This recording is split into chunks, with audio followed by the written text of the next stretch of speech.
Okay, so we are recording right now for Tax Talk with Corey. There is a chat button in your Zoom. If you can find that somewhere on your screen, there will be a button that says chat. You can click on there and you can type in your questions, especially if you do not have a microphone to talk to us here live in a moment. Feel free to put your question in the chat. I'll watch that as well. And I will read those questions and answer those questions for everybody as well. So again, Tax Talk with Corey. Today's subject is, can I deduct personal expenses through my business? Let's take a look at that. I like to summarize it by saying, if it's a business related expense, then it's deductible on your tax return. However, there are some things that we try to say, is it in a gray area?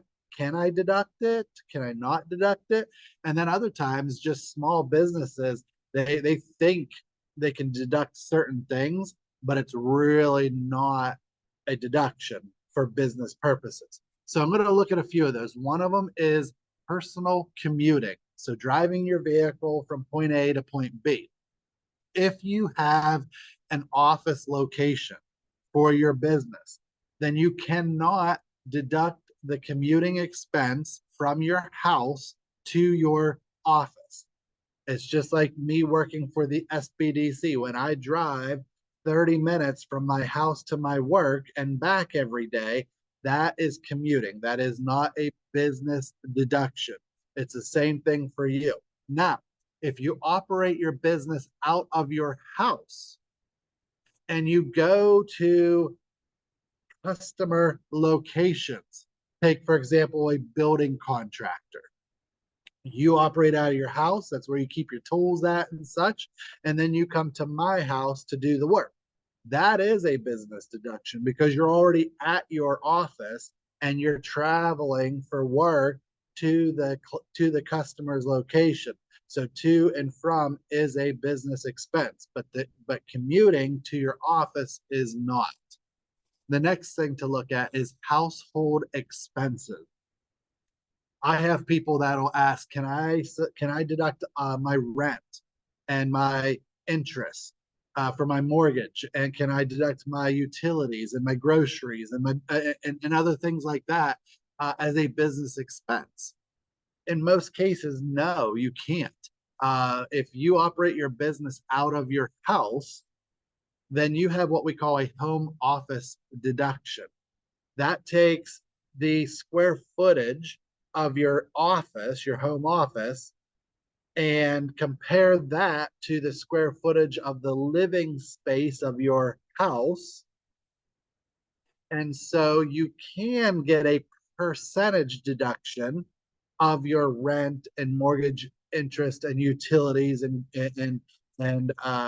repairs and maintenance based on the percentage of your home office compared to your whole house living space. So yes, you can take a percentage of it if you have a home office in your house, but you cannot deduct it all because you're not using your entire house as a business expense. Now, people will say, what about my garage? Can I deduct my garage? Again, what percentage of your garage are you using for business versus personal?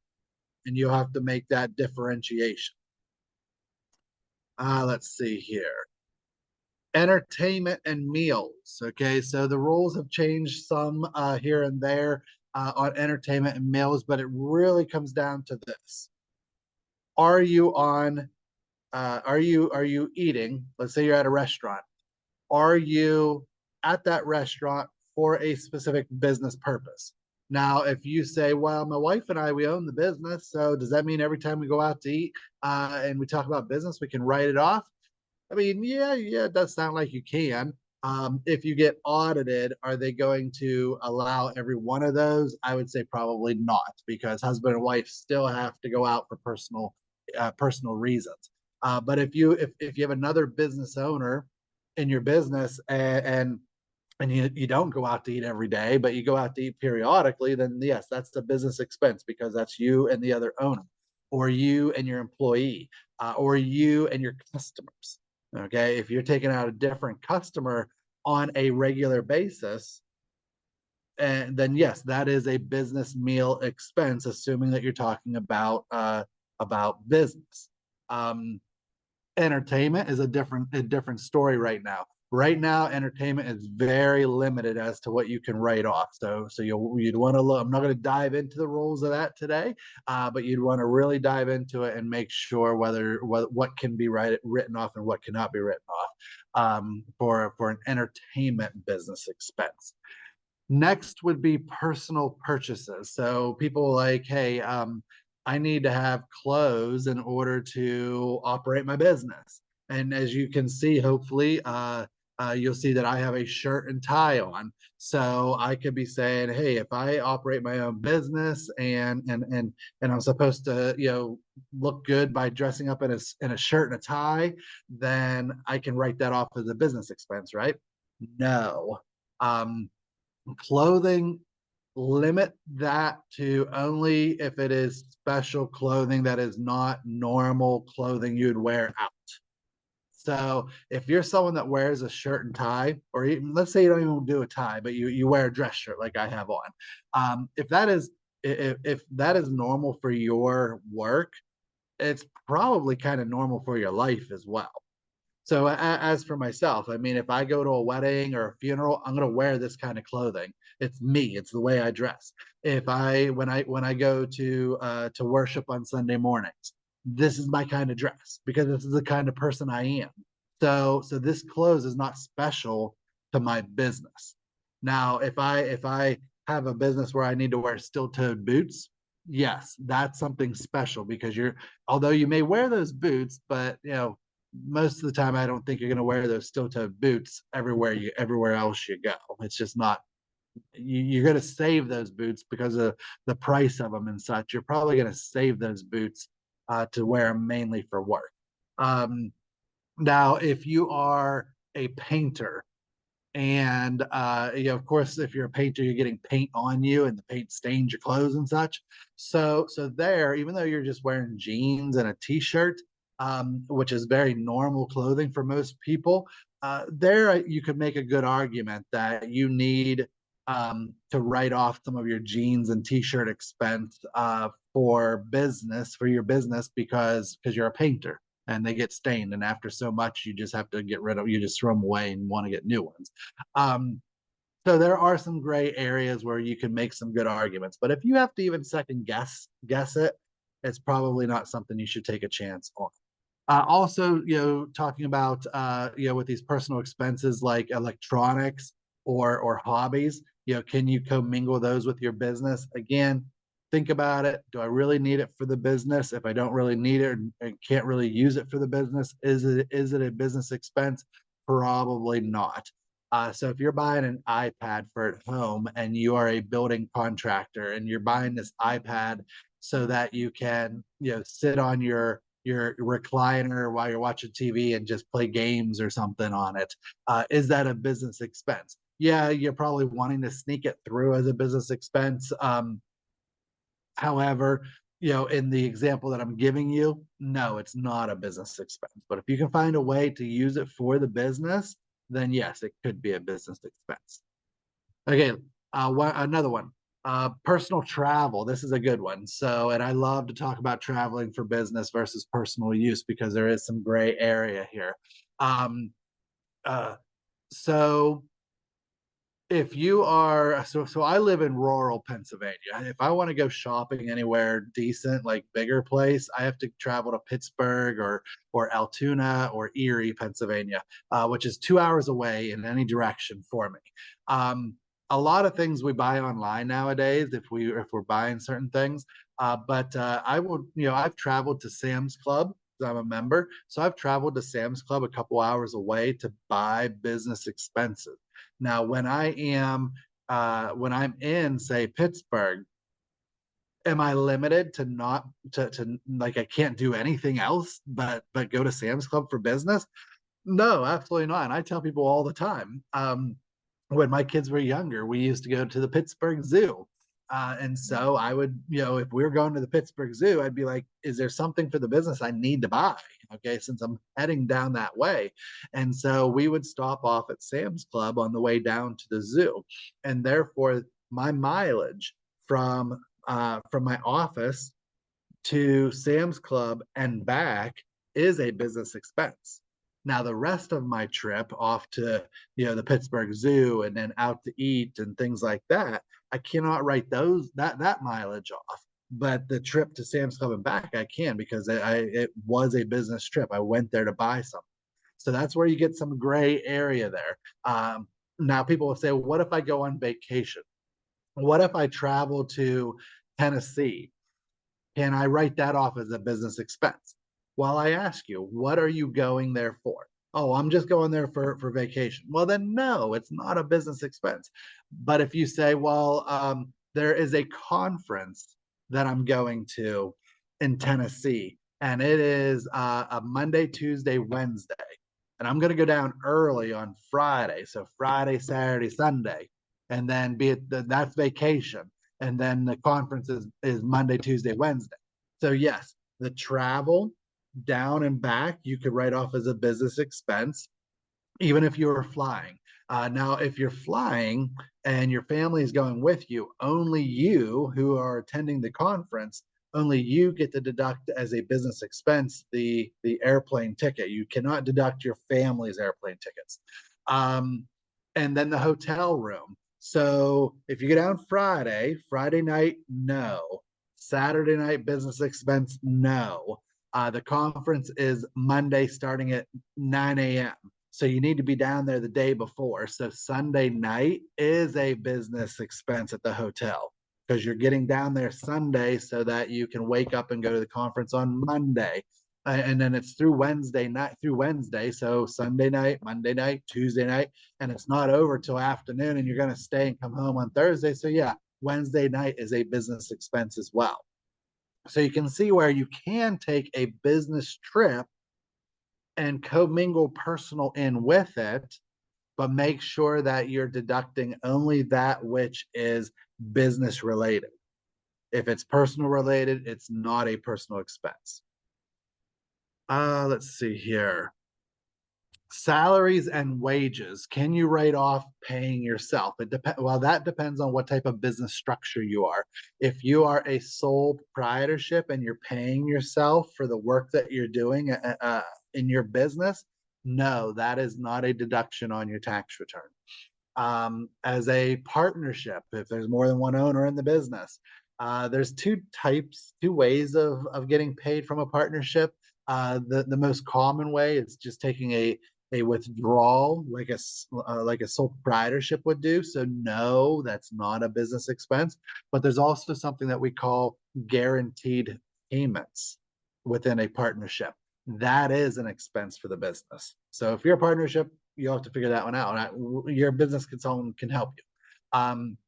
If you're an LLC, tax like a sole proprietorship, no. When you pay yourself, that is not a business expense. If you're an LLC, tax like a partnership, no, unless it's guaranteed payments.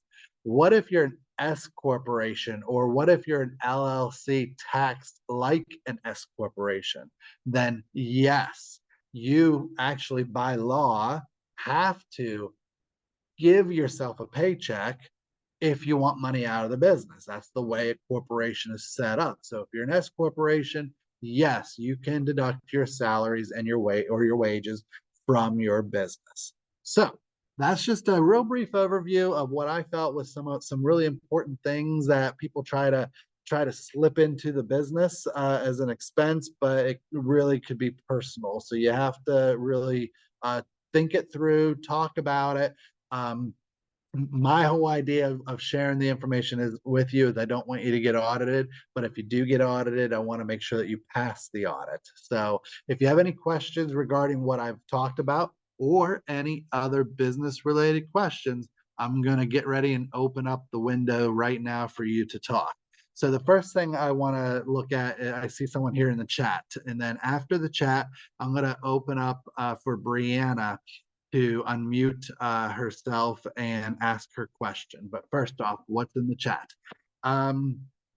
So this person started a PLLC. That is a professional limited liability company. That is different from just a regular LLC. So I opened a PLLC and elected tax as one owner, LLC. Do I have to file quarterly sales tax? You are great. Thank you. But I have to leave soon, 11:25. Oh, now I'm really in a big hurry for personal reasons. Can we get this video in our emails? Hopefully this will be posted to YouTube, by the way. So go to our YouTube page, do a search for something like PennWest, Clarion, SBDC. Okay, so quarterly sales tax. Sales tax is like completely different from whatever business structure you choose. It doesn't really matter. So that's a whole different conversation right there. Sales tax versus business structures. Now, if you'd be talking about making estimated quarterly income tax payments, or what we just call estimated payments, or estimated quarterly payments, or vouchers, okay, those are directly associated with the business structure that you are. And no matter what business structure you are, yes, you may need to make estimated quarterly payments depending on what your profits look like at the end of each quarter. So that is a great question. You can reach out to your local business consultant, since we're going to run out of time here. Or if any of you ever do find that your local business consultant isn't able to answer the question, then feel free to reach out to me, and I would be glad to try to answer your question. I'm going to put my email in the chat for everybody. Again, I do want you to reach out to your local consultant first, okay? So let me, while if she's still on here, let me just talk until she has to leave. I have a couple minutes. So sales tax. Sales tax doesn't matter what type of business structure you are, and sales tax deals with what you're selling, a taxable product or a taxable service, okay? And so therefore, you will have to submit that on a quarterly basis, especially if you just started your business. And then after about a year of submitting sales tax to the government, depending on how much you submit to them, they may change you to filing semi-annually, which is 2 times a year, or they may switch you to filing sales tax on a monthly basis instead of a quarterly basis. They can even do it even sooner than that, but most of the time it's either quarterly, monthly, quarterly, or semi-annually, based on how much tax you're collecting from your customer and how much you have to give to the government. Now, as for the estimated quarterly payments, depending on how much your profit is at the end of a quarter, and depending on your tax return, your personal tax return, and really all business structures affect your business, your personal tax return. So we have to take into account, are you single? Are you married? Are you head of household? Do you have any dependents? Do you have any other income, or does your spouse have other income? That's all being put onto your personal tax return. That whole picture there will determine whether you need to make estimated quarterly payments. Now, if you're someone that normally gets a refund on your tax return, I found married with 2 dependents, but I actually have my employer here at the university withhold as if I'm single with no dependents. So they actually withhold a whole bunch of taxes from me, in which I get a big refund at the end of the year from the IRS. Now, we won't discuss right now whether that's the best way to do it or not, but that's the way I choose to do it. I like that big refund at the end of the year. So with my own business, then, when my business is making a profit, that big refund cushions me from owing money to the IRS, and therefore I don't make any quarterly payments to the IRS based on my business income, because I have such a large amount already built up throughout the year that the IRS can eat away at. But if someday I eat away at all that, and I flip over to the side where now I owe money every year, yes, I'm going to have to start making estimated quarterly payments. Also, at the Pennsylvania level, Pennsylvania does not want you to have more withheld than what you should. It should be just a flat 3.07%. So if you're making a profit on your business, you almost always are going to owe estimated quarterly payments to the state of Pennsylvania. Same thing with a local. That's 1%. Normally, it's just a break-even kind of deal with the locals, just like Pennsylvania.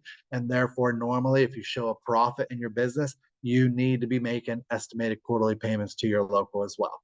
There you go. Okay. Bryn, if you want to unmute yourself and answer or ask a question, feel free to. Hello. I don't have anything at the moment. Thank you. Absolutely, not a problem. And if you do later on, we'll hopefully come back around to you, or you can put it into the chat. Okay, next up, let me find where it just went here. Okay, let me minimize this, and it'll be there. Nope. Okay. How about Eric? If you want to unmute yourself, Eric, and ask a question.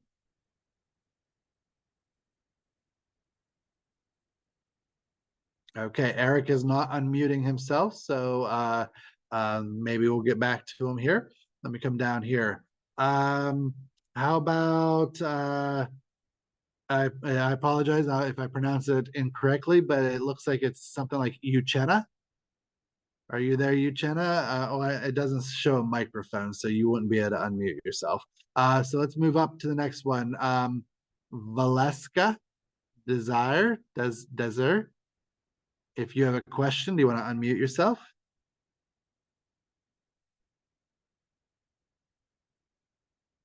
Okay, we're going to move on. If anyone has anything they want to put in the chat, go right ahead as well. A lot of times I look at the chat while I'm waiting for somebody to unmute themselves. Francesca, do you want to unmute yourself? Hi, Corey. Yes, I actually have two questions. I'll start with a more simple one. My understanding was that meals and entertainment was taxed differently than like a meals internal. Let's say if you're just buying your staff lunch for the day, where meals and entertainment were like, it was like 50% write-offable and the other was a full expense. Is that still correct? Okay, good question. So when you are out working and you're traveling for the day and you want to buy yourself, you want to go out to eat for lunch, you're suggesting that you can write that off as a 100% expense, and I would say no, you cannot. The IRS would say you can pack a lunch and take it with you. Just like me working for the SBDC, we travel a lot and we're out all day long, on the road. And so, yeah, I end up, sometimes getting breakfast and lunch and sometimes supper. That is not a business expense. That is an IRS saying, take your own food with you kind of thing, because everyone everywhere has to eat lunch, right? So if you're working in a manufacturing plant and you're on your lunch break, you have to eat lunch, but they can't write that off either. And so where you can start to deduct expenses is if you are what they call away from home for a specified period of time, and they are looking at that as an overnight stay.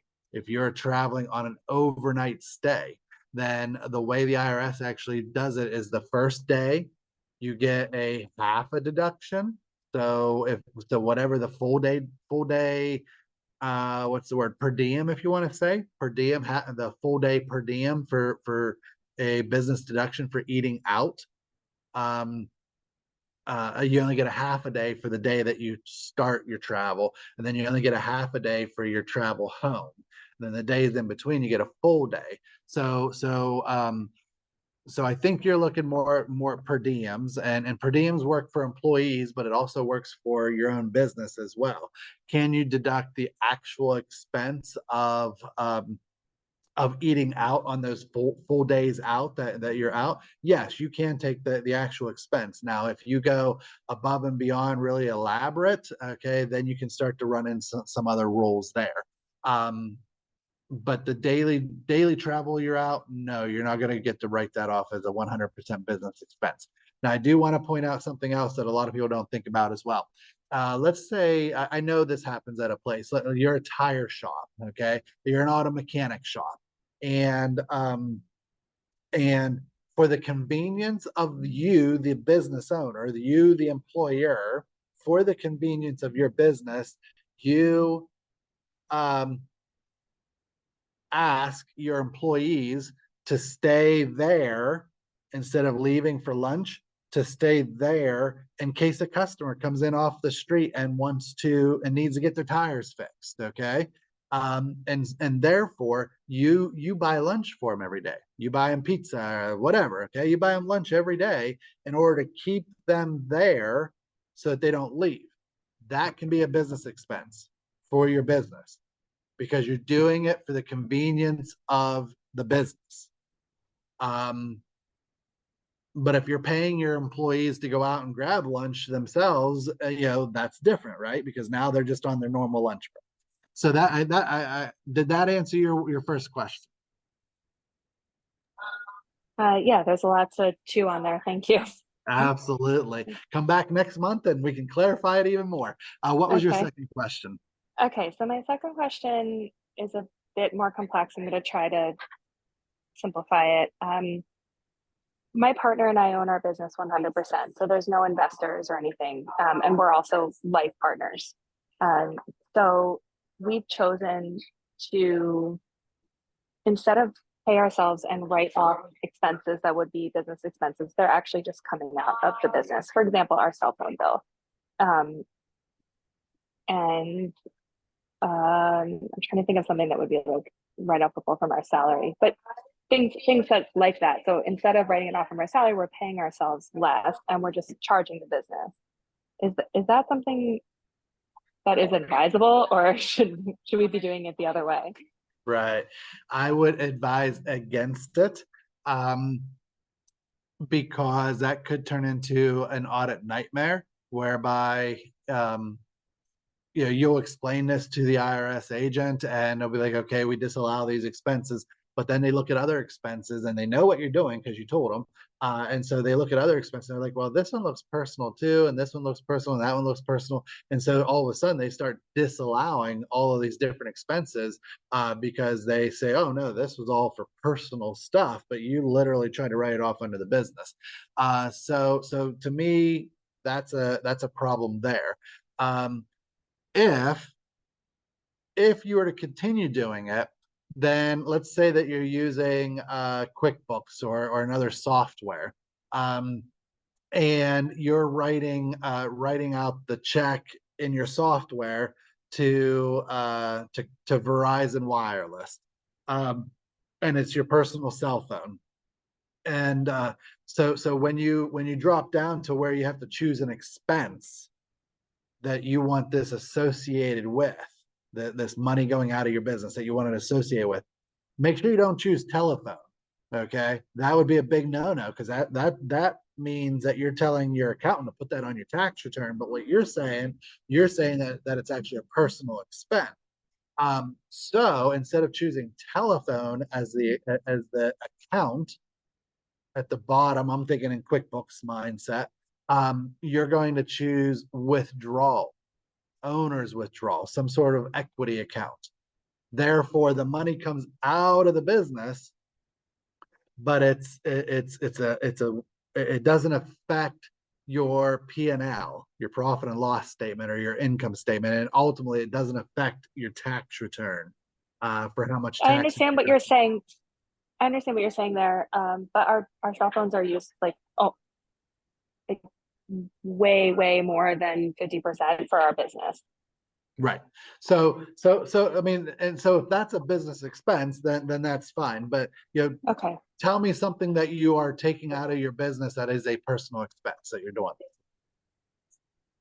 I'm just saying that rather than, we're not taking anything personal out of our business. What I'm saying is that things that would be write-offable on our guaranteed payments, we're actually just charging the business because we don't have to like justify a profit or anything to like investors. So rather than like pay ourselves our guaranteed payments and our salary and write off those things that would be taxed, that wouldn't be taxed, we're actually just paying for it through the business instead.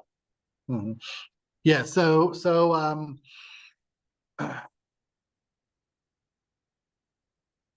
I'm trying to think of how I want to say this, so please don't take offense to it. Okay.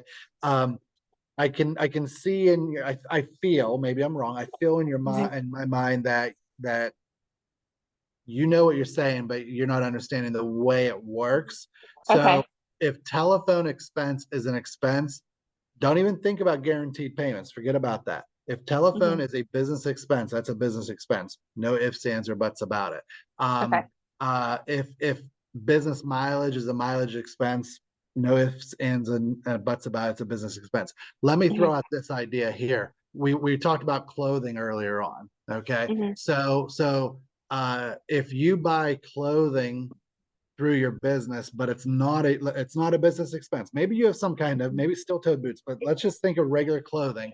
Um, and you're instead of adding it in, and instead of taking a guaranteed payment for your clothing, you're having the business pay for your clothing and write it off as a business expense, but Mhm. really it's a personal expense. Sure. That's the differentiation we need to make, Okay.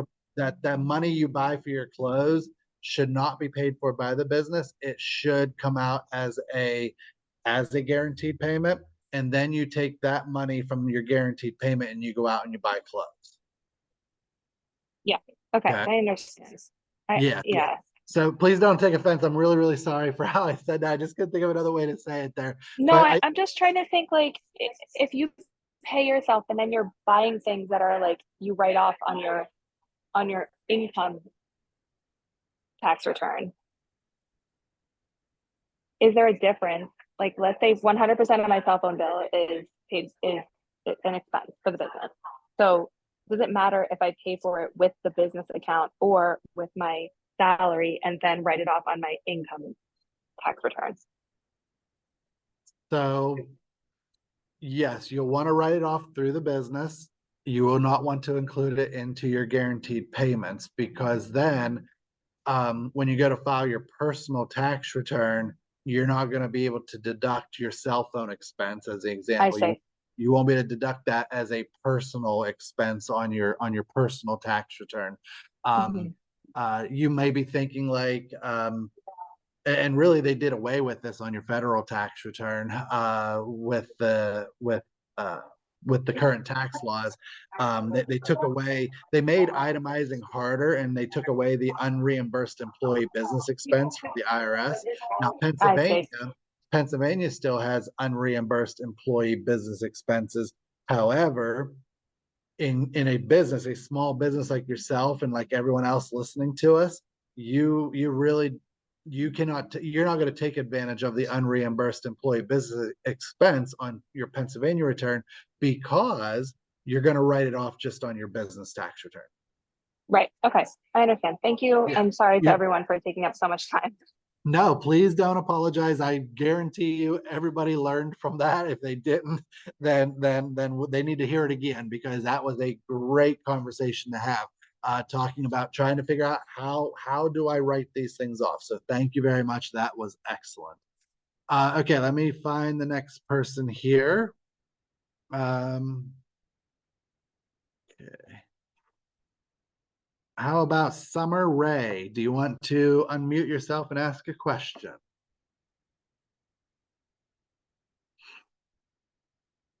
And don't forget, everybody, we have the chat you can use. Hi, Summer. How are you doing?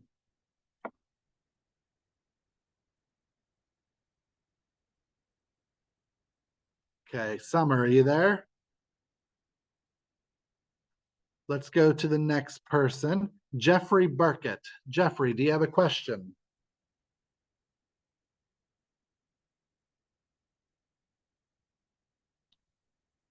Okay, no Jeffrey. How about Jennifer Horning? Do you have a question? And y'all, well, I guess you're not seeing it because it came through as a direct message, but like one person messaged me saying no questions for me. So if you put that in the chat as well, then I'll try to remember not to call on you.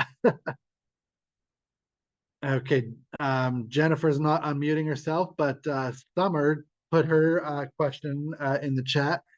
Who can I talk to about ways to reduce taxes for my real estate acquisition company? So if you had a specific question, then I might be able to answer it. If it's specific, I can't go into like general for an hour talking about it. So your small business consultant at your local SBDC hopefully can answer some of those questions for you. I really do think they would be able to. And then above and beyond that, you need to talk to an accountant who can definitely answer those questions for you. One thing I will say that affects all of you business owners or entrepreneurs looking to start a business is that be careful of what you hear out there on the streets. And if it's a friend or a family or a coworker, if they know what they're talking about, like if they do taxes or if they are a business owner, they probably really know what they're talking about. But sometimes, we hear things from people out there, our friends and our family, that they think they know what they're talking about, but they really have no idea what they're talking about. If you hear something that you're not sure about, then please reach out to your SBDC consultant or come to Tax Talk with Corry and ask me, because there's a lot of false information out there, and it's not that they are trying to be false. They've heard it through the grapevine somewhere, and it even may have got messed up as it went in their ear and out their mouth, and therefore it may not have come out like they heard it. So make sure you check with professionals to get the right answer for you. Okay, let's see here. Judy said no questions. What about Lori? You want to unmute yourself, Lori, and ask a question?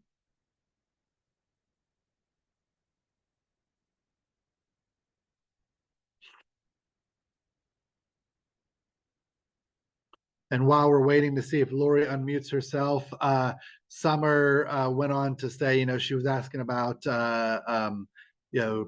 about ways to reduce taxes for her real estate acquisition company, and just wanting to make sure that you set things up correctly. Definitely, I would say, if you're not don't already have a business structure, then I think you want to be an LLC for this type of business, maybe an S corporation. However, I don't know enough to be able to, send you in one direction or the other. So the direction I would send you initially would be to say an LLC. I think almost all small businesses, when they start up, should be an LLC. I myself, in my own business, I'm an S corporation, but I formed it long ago, before the LLC became popular. Like, it was actually kind of brand new still when it came out, when I opened my business. And so because of uncertainties with that new business structure, I went from a sole proprietorship into a partnership. I brought in another owner, and then we went into an S corporation. Now, knowing that the LLC is totally fine, I would have said, hey, if that would have been that way back then, I would have become an LLC initially, but then I probably still would have become an LLC taxed like an S corporation. This is 20 years down the road, so things change over time. Let's see here. Okay. How about Matthew Bailey? You want to unmute yourself? Matthew Bailey, if you're there, go ahead and unmute yourself. Okay, so while we're waiting, if Matthew comes on, let's go back to Bryn. Bryn, if you want to unmute yourself and ask a question. Hi, yes. Okay, so I have a bed and breakfast. I live in the house as well. The bed and breakfast is, I'd say, 75% of the space. We also have an event venue on the property, which is much larger as well. So I also do work in every room of our part of the house. So I guess I'm asking in relation to the home office deduction, how that works. Okay, so the home office deduction would be roughly 25% of the space. Let me ask you this: your B&B for an entire year, what percentage of the time is it rented out of the year? Probably 85%. Okay, good. So something like that. I mean, that one there, I would have to maybe look up some IRS rules to see exactly how this would work. But looking at it from a logical standpoint, that's what I'm trying to do from a professional standpoint, from an accounting standpoint, because I am an accountant by trade. If you would give me those numbers as you did, I think you'd be looking at writing off all of it as a business expense. Um, you're living in 25% of the space. Now, I know what you're saying by you do work in all the spaces. If we're thinking about sitting down and doing like office work, computer work, then we wouldn't be able to say that you're working in all the spaces. But like if you're using the kitchen, things like that to make maybe not make the breakfast, but maybe you're working in your own kitchen to make brownies and muffins that you're going to take downstairs to offer to them to eat, then that's a business expense. So I could see that under the circumstances you're giving me, it's 100% write off for your utilities, your telephone, your internet, your cable, your real estate taxes, your insurance. I would be interesting to even know. I would say you probably have your property insurance is probably covered under a business umbrella. Like, do you even have a personal property insurance? Can We you answer don't. that? You're correct. We have business insurance. Right, yeah. So whereas where I live at, I have personal property insurance for my personal house.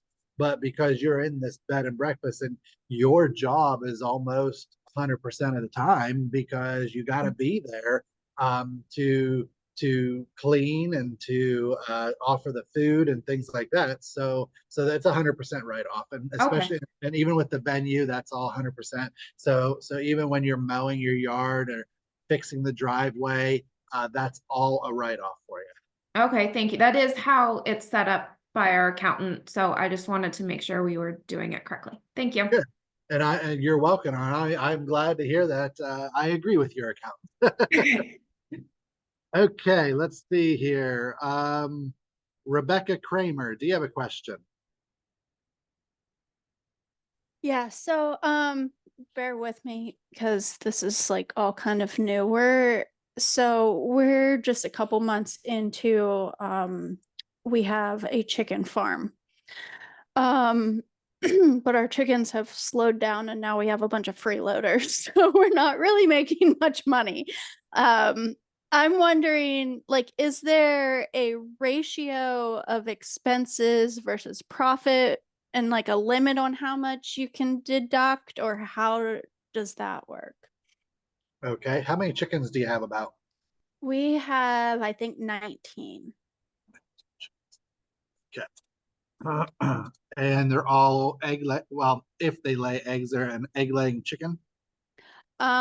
So we got one rooster, and apparently we have a surprise rooster that was not supposed to be a rooster. Yep. And that's interesting. And then the rest are egg-laying chickens. Yes. Okay. So you want to really be careful with this, and this is a good question for everyone because there are so many people in rural areas that have their own chickens, and so a lot of people can learn from this. Be careful because you really are on the side of being a hobby farm, and as a hobby, you cannot write off any expenses. You only Okay. claim the income, and you don't claim the expense.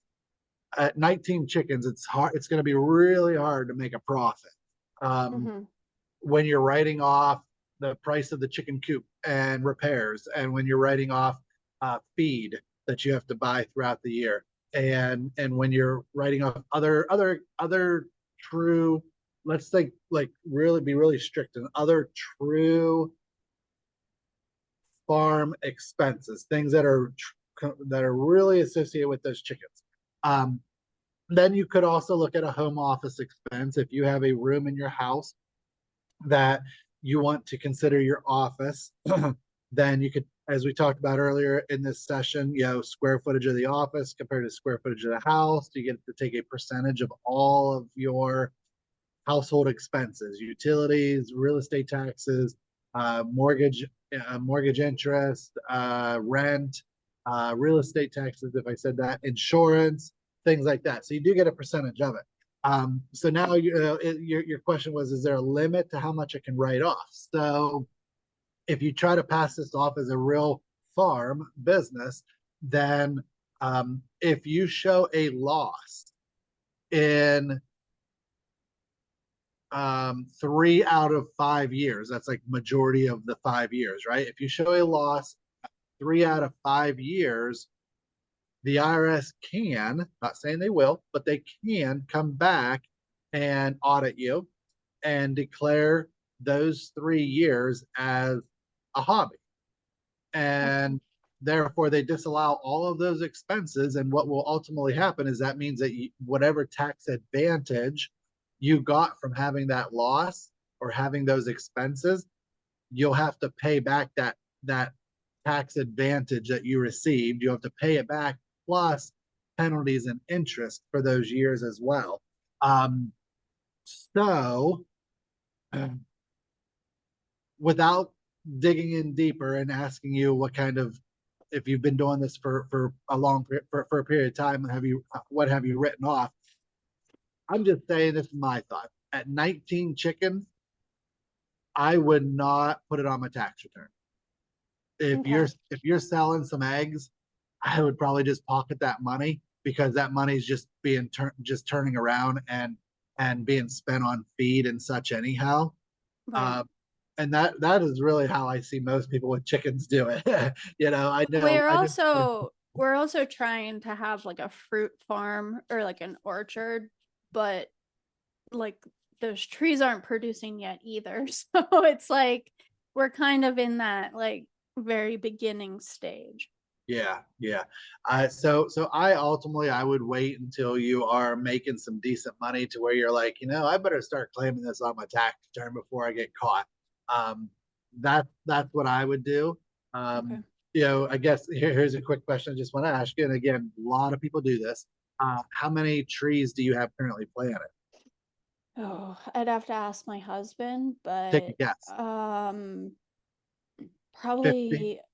probably around 50. Yeah. Okay. So, so once those trees start producing, I would think about writing that. Then you have expenses, certain things that you'll be able to write off in the future. But right now, until they start producing, I would hold off on that. I wouldn't get involved with claiming big losses.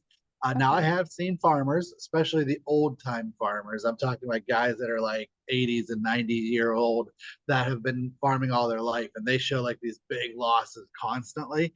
And I've told them before, you're gonna get audited. You're gonna get audited one of these days, and they've never gotten audited. Okay, some of them have died and never got audited. Okay, but the chance is there, and my goal to you is to protect you if you do get audited.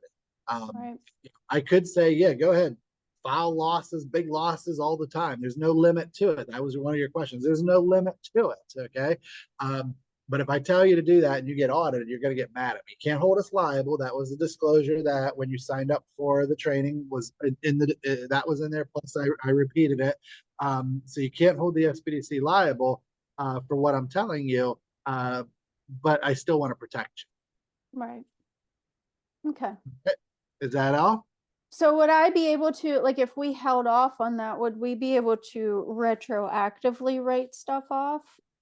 With some expenses, yes. So like those trees, you'd be looking at a deduction for those trees. But like the feed that you're currently going through with the chickens, no, you're not going to get to write that off. If you have a nice chicken coop, and I say that because my in-laws, they have chickens, and they have like a really nice chicken coop.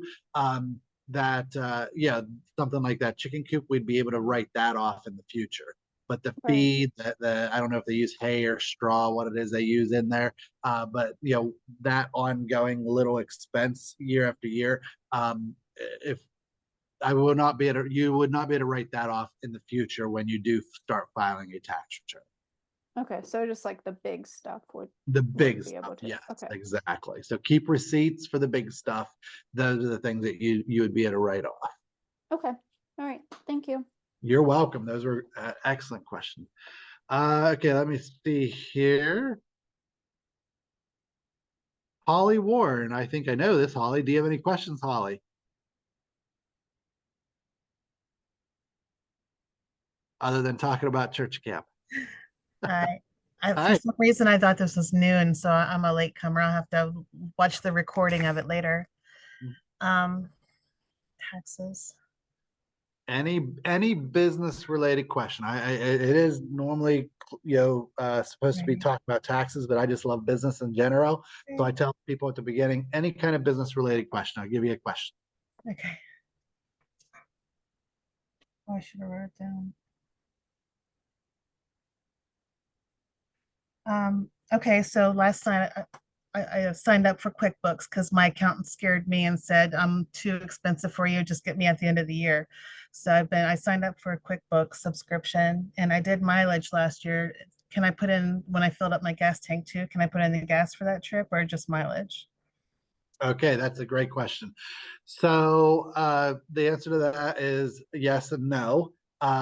You have a choice. You either take business mileage as an expense on your tax return for the business, or you take actual expenses. So let me talk to you a little more detail about that. So no matter what, to do either one, you have to track your miles for business related trips.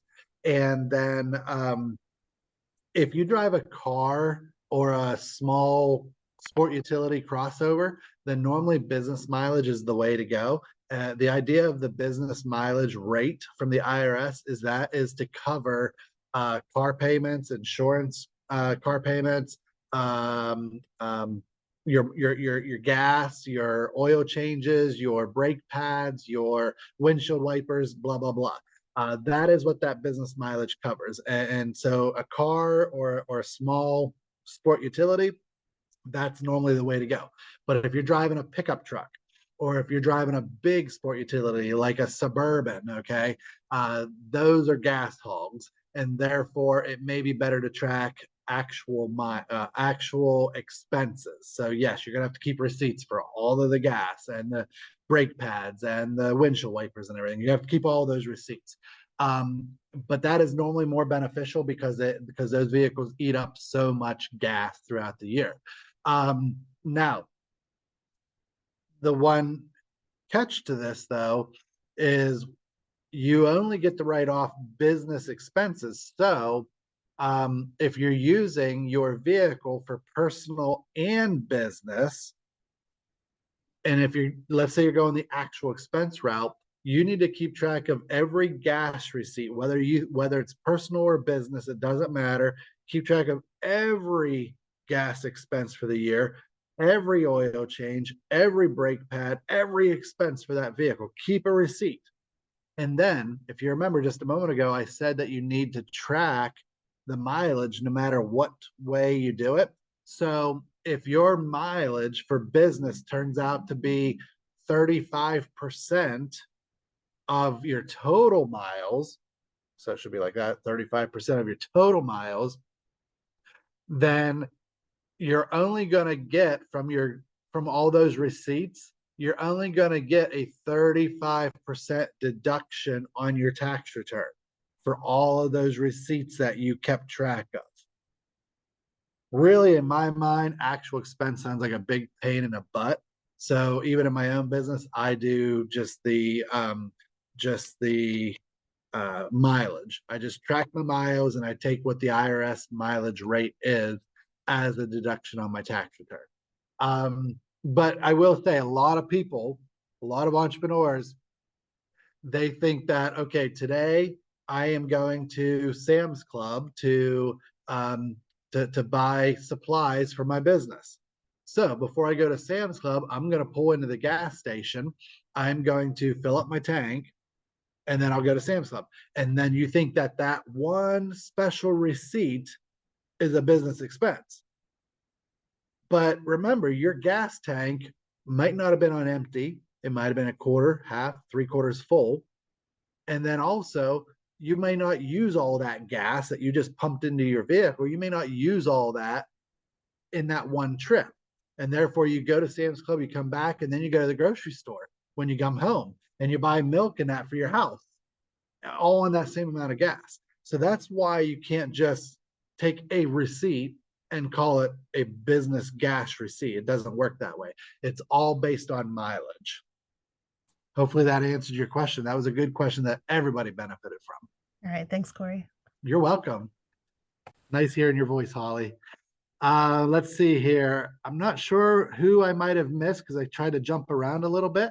So if there is anybody online that wants to answer, get one more answer out of me because we're about out of time, feel free to unmute yourself and I'll give you one more answer.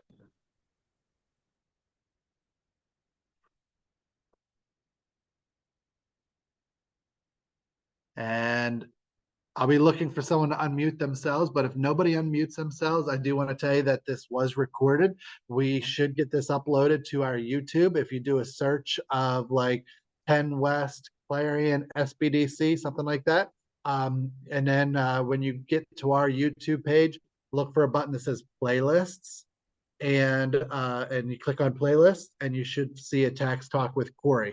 Plus there's other YouTube videos on there you can watch as well. But if you want to come back to this one, and then we do this tax talk with Corry every month. So be sure to watch your email for when the next tax talk with Corry is.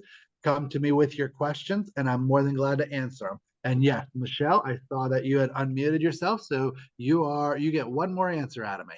I just wanted to know, because I unfortunately logged in late, is there a place that I can get my business taxes done?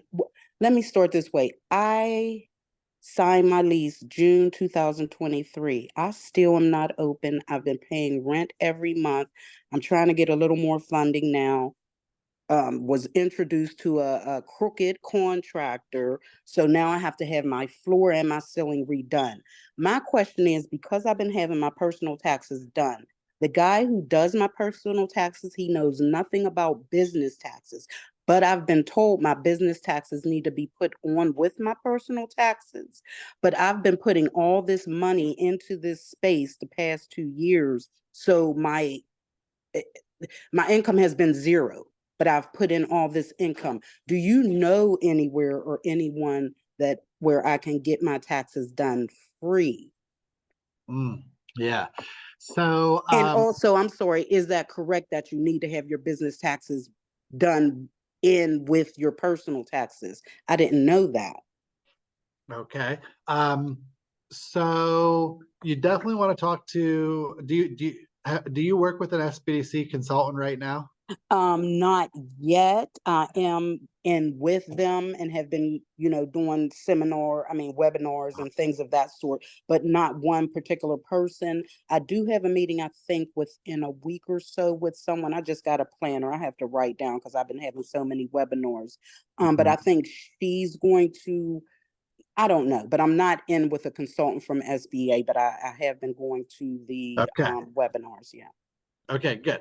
So yes, you want to sit down with an SBDC person from your local area, so that they can make sure that you have your business set up correctly. Okay. Because does your business go on your personal tax return? That depends on your business structure, whether you're a sole proprietorship, LLC. LLC. But then as an LLC, you can be taxed like a sole proprietorship, partnership, or S corporation. So I'm assuming you're an LLC sole proprietorship. Therefore, yes, it would go on your personal tax return as a business. Now, if from an accounting standpoint, if I was the accountant, I'd be having a deeper conversation with you, trying to figure out, how soon is it going to be until you get this business seriously I'm up and praying the running? last weekend of this month. I'm praying, yes. Okay. So if we seriously see this happening, then yeah, by the end of this year, you need to be filing for this year, you need to be filing a business tax return, and you'll get the write-off in one way or the other. I won't go into detail how, but in one way or the other, you'll get the write-off, your rent and the flooring costs and, Lord, the ceiling costs and your other contractor costs. Amen. Yes. Yes. And then did you already file your 2023 personal tax return? Yes, 22 and 23, and they were saying I need to go back 2 years. But even though I haven't made anything or I'm actually open, is that true? So that's where I would need more information to really evaluate it. But I am thinking in my mind there is a possibility that you may go back and start to amend That's what previous tax returns. I was getting ready to say, that's the word they used, amend. Yes, yes. So there's a possibility where you might amend it. But with further discussion with an accountant, the accountant may say, no, there's no reason to amend. We can catch it all in this year, this first year here when you do open. So then the next question is like, where do I go? Right. I've been calling everywhere, and I know two different people. One said 400 a year. The other girl was like, well, I could come down to 425 a year, but I can't go down to 5. And I'm trying, like I said, I owe rent, so I've been trying to get caught up with that. I just wrote him a $7,000 check. Plus I have to have my floor redone, the ceiling redone. Right. Everybody's trying to work with me because they know what has happened. Yeah. So there is a free tax service offered across the state of Pennsylvania. However, I don't know if they do small business taxes at all. I want to say almost that they don't do it, but it's called the VITA program, I think is what it's still called. I know that, yeah. VITA. And would you call that from the 211? Because when I called 211, they gave me some places that don't even do taxes. I'm like, okay, well, they're not a good resource for this. Right. Yeah. I'm not sure who you would contact. I think your best thing to do would be to go onto the internet and do I was going to say, yeah, I'll figure it out. Yeah. The VITA program. It's called, it's the volunteer income tax something. Right. And when you find that website, it should show you who your local, who the local organization is that does it. And then you'd contact that local organization and ask them, do you do business taxes? And if they say yes, go to them. If they say no, don't go to them. Now, the one catch I will say about that, though, kind of like you're talking about a contractor that he cheated. did. So I already won one case from him from the magistrate, but now it's like file again and get the sheriff to get the, it's a mess. Right. So where I'm leading with this is that this volunteer income tax program, these are not necessarily individuals that have a lot of training in tax. Right. So be careful of that. You need to talk to them, ask them if they do business tax returns, ask them how much knowledge they have for business tax returns. Right. Because I want it done right. Most of those people, not all of them, right, but many of them, let's just say many of them, are people just off the street that want to do tax. They don't know much, okay? Right. But they're trying to do a good deed, so I'm not putting that down. So the next thing, and trying to find someone to get your taxes, and I don't know where you're located at, so of course that affects prices as well. If you go to an H&R Block or whatever the other big box company is, they're normally overpriced. That is true. If you go to what we call a CPA, a certified public accountant, they are normally higher priced as well. But of course, they have a lot of education and experience behind them, so they do much more. They're kind of like an attorney. They charge a lot. If you can find a good accountant that is not a CPA, but is someone that gets X number of hours of professional development a year, say 20 hours of professional development a year, and been doing it for a lot of years, like they're a staple in the community, then they probably know what they're talking about. So an accountant would be best. And they're probably lower priced than a CPA. Okay, thank you. So, to give you an example, and I'm not doing taxes, okay? But to give you an example, I'm an accountant by trade. That's my experience. I don't have a CPA license. However, I've done taxes for enough years and kept up with continuing education that at that time I would put myself up against pretty much most CPAs out there when it comes to doing individual income tax returns and small business tax returns. So that's what I'm telling you to look for, is look for someone that does not have a CPA, is not part of the big box account book tax. Yeah. And you are no longer do this accountant things. I'm not doing taxes, no. Okay. All right. Thank you. You're welcome. Okay, so everybody that stuck around to listen to that, I hope you learned something there. And I Our services at the SBDC are offered at no charge, so please reach out to your local SBDC for business consulting assistance, and plan on coming back next month. Look for the email that tells you when the next tax talk with Corry is. Come with questions. Sometimes I have a lot of people signed up for this hour. Other times I only have 2 or 3 people. And so if I only have a few people, then you get to ask a whole bunch of questions, okay, if you have those questions. I also have other people, and I see one person's name right here that comes in every month, and someone left earlier that was in here every month just to listen and learn from this conversation. So I hope that you all will come back here next month, and until then, take care, everyone. We'll see you. Bye. Thank you. You're welcome.